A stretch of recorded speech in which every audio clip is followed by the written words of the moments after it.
Hi there, writers. Welcome to today's online lesson on common problems with quoting, paraphrasing, and summarizing. So you should be looking at this chart. If you don't have to take extremely detailed notes, but you do want complete phrases so that when you come back to this, you'll know what you were talking about and that you have some tips if these problems arise in your writing. So this will be sort of a shared way of talking about what some of these problems are. I want you to be familiar with them so you can prevent them. But then if you still, if we still continue to see these in your papers, you can come back to this chart. You're familiar with the concepts so that when I say, ooh, you're quoting out of context, you know what I'm talking about and you know some ideas for how to address that issue in your writing. So you may also, in addition to having your chart in front of you, you may want to open the slides presentation that you have posted on Classroom, or you can just follow along here. Of course, feel free to pause the video anytime you need to jot down something or go back in the video if you missed something. So remember the S here means it's a problem with summarizing. And so if you want to make a note on that on your chart, that can help you sort of remember. So a problem with summarizing that we frequently have is not including context before quoting. And remember, I recommend that anytime you're pulling in a source for the first time in your paper, you always explain what the source is, what the source's overall argument is before pulling in a quote. Sometimes you can do this with one sentence or even a phrase, and sometimes it'll take a couple more sentences within your paragraph to give a summary, depending on how complex the thing is that you're quoting from. So on the solution side, you should have my recommendation to always summarize the source the first time you pull it into your paper before giving a specific detail from that source so that people have some context of the source. Next up is the problem of overquoting. In this example, you have a very long quotation. So this is too long because it's not all necessary to quote. Remember, you only want to quote when something is particularly striking, particularly controversial, and the rest you can paraphrase. And just one phrase from this to quote. So, it was just unreal and so sad. I had never experienced such denial. Or you could have picked, he represented the hopes of young people everywhere. And then sort of just paraphrase or summarize the rest of what he's saying, and then only included one of those quotations. So this is a pretty common issue in a lot of beginning writers' papers in college, including quotations that are longer than they need to be. So on the solution side, you want to make some notes to only include the parts of a quotation that are most essential.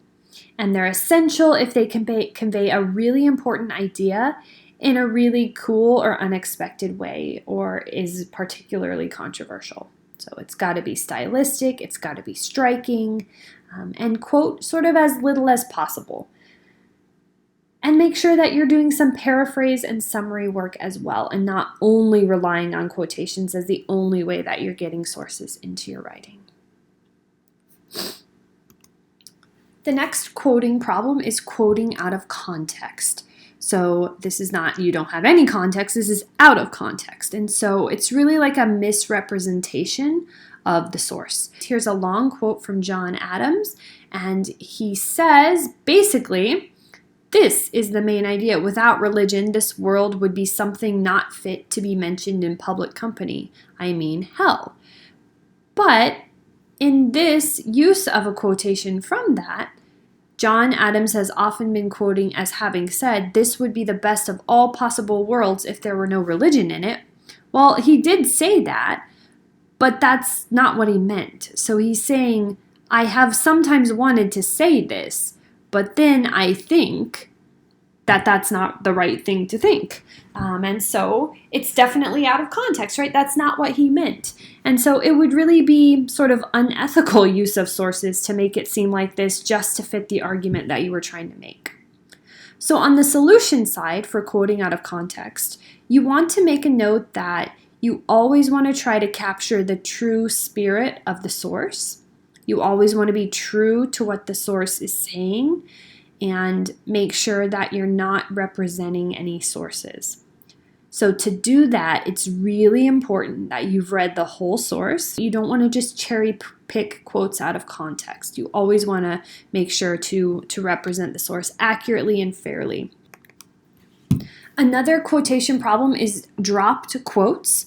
So a dropped quote is a quote that stands on its own, or a quote without introduction. So anytime you have a sentence that begins with quotation marks, you want to fix it. You always want to provide a signal phrase or an introductory phrase before the quotation within the same sentence. So here we have, a couple is fighting over custody of their baby. She would have it, this baby. She grabbed for the baby's other arm.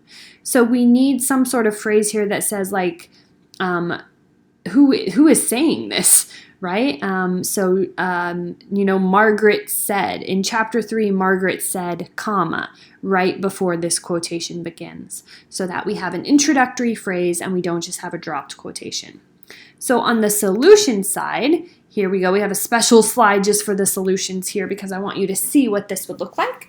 The solution is to use a signal phrase or embed your quotes every single time you use a quotation. And in fact, you want to use the signal phrase for paraphrases as well.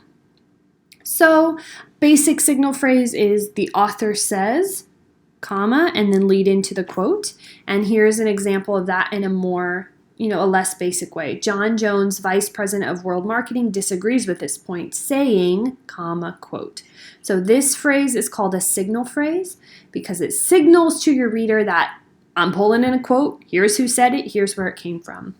This signal phrase even includes a little bit of information about the author, and it establishes some credibility, saying they're vice president of world marketing. So you can often, in fact, it's a really good idea to include a little bit of information about the author in that signal phrase or about the source in that signal phrase. And this can be a good place to insert some of that summary too.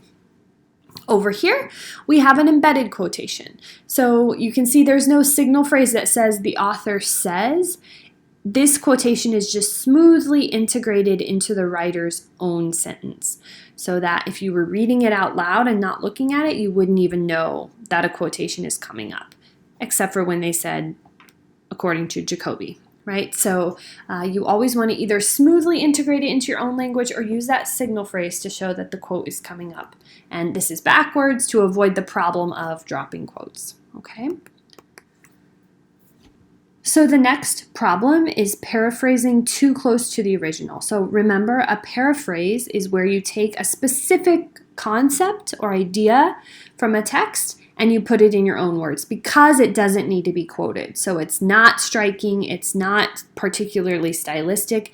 The idea is important to your argument, or you want to address the idea, but you don't need to use the author's exact language. So you're not going to use quotation marks for a paraphrase, right? But you also want to make sure that in addition to using different words in your paraphrase, putting it in your own words, you also need to use your own style and avoid sort of just swapping out word for word so that the sentence reads basically the same. So here you have an example of patch writing, which is that swapping out word for word. You can see highlighted in yellow are all the phrases that are really close to the original. So here, investigators are also studying the anti-cancer activities of cannabis. Sounds an awful lot like the patch written. So this would be like the student example. Investigators are now studying the anti-cancer properties of cannabinoids. There is an increasing amount. There is a growing body of preclinical and clinical data. Preclinical and clinical data. That concludes that. And so they really sound pretty much the same. And so even though it's sort of in your own words, there's a couple phrases that are exactly the same, and then the style is pretty much the same too. And so it's not really in your own words or language. And it's missing some quotation marks that it needs. So on the solution side for this problem, you want to make sure that when you're paraphrasing, you're not only using your own words, but you're also putting it in your own style.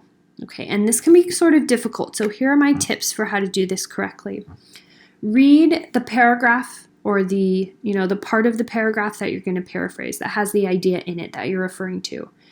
And then don't look at it when you're writing your paraphrase. So set it to the side, think about what they said, and see if you can just articulate as if you were just explaining to someone sitting across from you. What are they saying?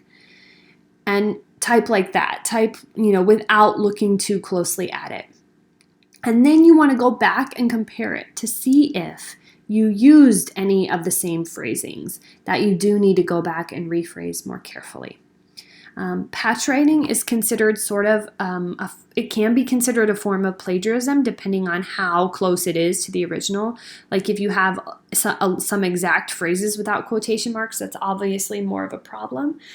So be careful to actually, put it in your own words, in your own style. If you're not sure you've done it right, ask. Another paraphrase problem is forgetting to cite a paraphrase at all. So on this previous example, they have cited it, right? So they've done something good here. They've cited the study or the article that this would come from. But a lot of times the students don't even realize that you should cite a paraphrase. So even if you put it in your own words, you still have to cite it. So this is like the original source. Information has never been in short supply, but with the advent of new technologies and media, most notably the World Wide Web, vast, often indigestible amounts of information now deluge us around the clock. And here is the paraphrase. So this really is in the students' own words. Due to advancements in technology, particularly the internet, we are now constantly bombarded with information. They quoted it appropriately. Now, if this were MLA, it wouldn't have the comma and it would have the page number instead of the year, but it's still the same concept. They've quoted it properly. And so that's correct, right? You want to paraphrase, and then even if you've put it in your own words, you still do cite where that idea came from. Okay, so on the solution side, well, if the problem is not citing a paraphrase, the solution is cite the paraphrase, right? Any idea that comes from a source, even if it's in your own words, you need to cite. You have to give credit to where your ideas came from. Otherwise, your readers will think it's your idea, and you don't ever want to pass off somebody else's ideas as your own. That's sort of unethical or academic dishonesty. Okay, and then finally, another common problem is we say, you have to quote, you have to cite everything that's not common knowledge, but what is common knowledge? So not understanding what common knowledge is can cause some issues with source usage. So here are some stuff that is considered common knowledge. If most people know or understand it already, most people know or understand it already, like something that people just experience on a daily basis. So for example, you could say something like skinny jeans have become popular in the past few years. It's not like how popular, like what percentage of people, right? Nobody conducted a study to find out this, or nobody had to conduct a study. Nobody's going to read that and be like, nuh-uh, prove it. It's just based on this shared knowledge that people living in America have.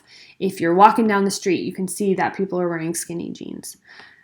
Or basic facts that won't differ based on opinion, like the date of Pearl Harbor, right? You don't need to cite that because unless you have some sort of conspiracy theorist, if you look it up, it's going to be the same everywhere you find it. And it's sort of a basic fact. Someone's birth date, the date something occurred, the fact that the Chiefs hadn't been to the Super Bowl since 1969 or won the Super Bowl since 1969. So every time you look it up, it's going to be the same.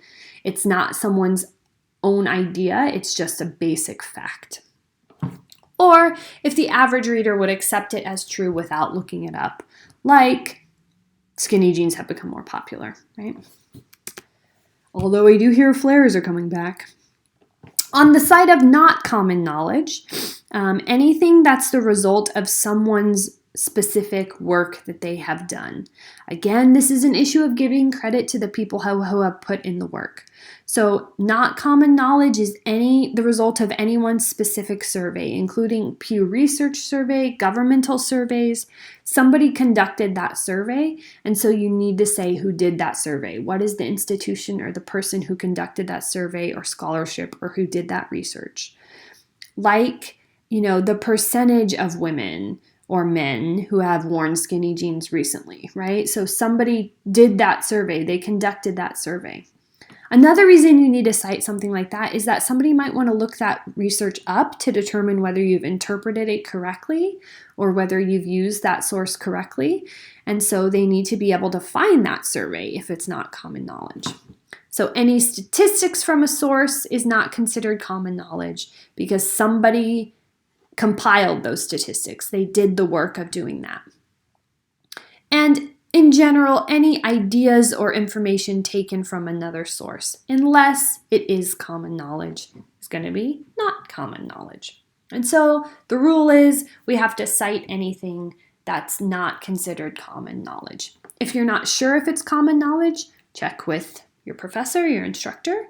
Another thing that's really important to consider is that common knowledge will vary based on your audience. So for example, if you are writing a biology paper for a biology class, some basic facts of biology will count as common knowledge. Things that everybody in the biology field sort of accepts as true that maybe the average person wouldn't know. So if you're writing that paper for, high school students or something like that, you might want to cite it. But if you're writing for biology majors, you don't need to cite it because everybody in the biology field already knows that.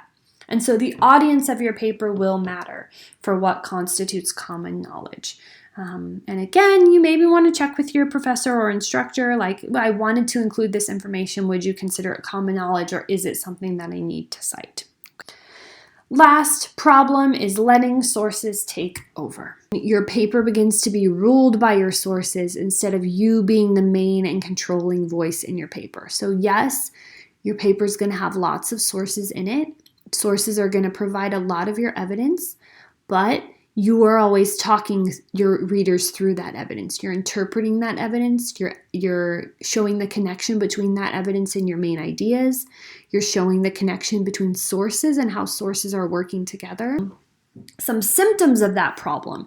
If I notice that you're beginning paragraphs with quotations or ending paragraphs with quotations, that's a symptom that your sources are taking over, because the beginning and the end of the paragraph is where you come in and make your point at the beginning and then connect your point to your thesis at the end. So that's not a good place for other people's voices, because that's where you are doing the work of proving your points.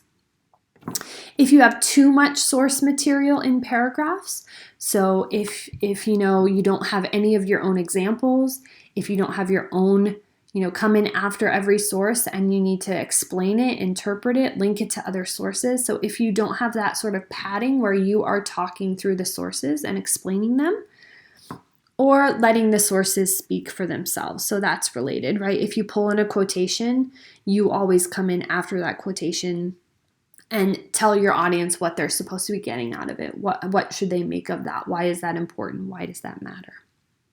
So this is a sign that your paper is sort of just parroting or echoing other people's ideas instead of what a paper should be, which is putting forth and supporting and defending your own ideas, but using other people's scholarship. So the solution is make sure that you are beginning and ending paragraphs with your own claims, ideas, and explanations. And then before and after each source that comes in, you're doing your own work of explaining, interpreting, providing your own examples, talking it through, discussing how sources relate to each other, etc. Okay? So you should now have this guy filled out. Bye.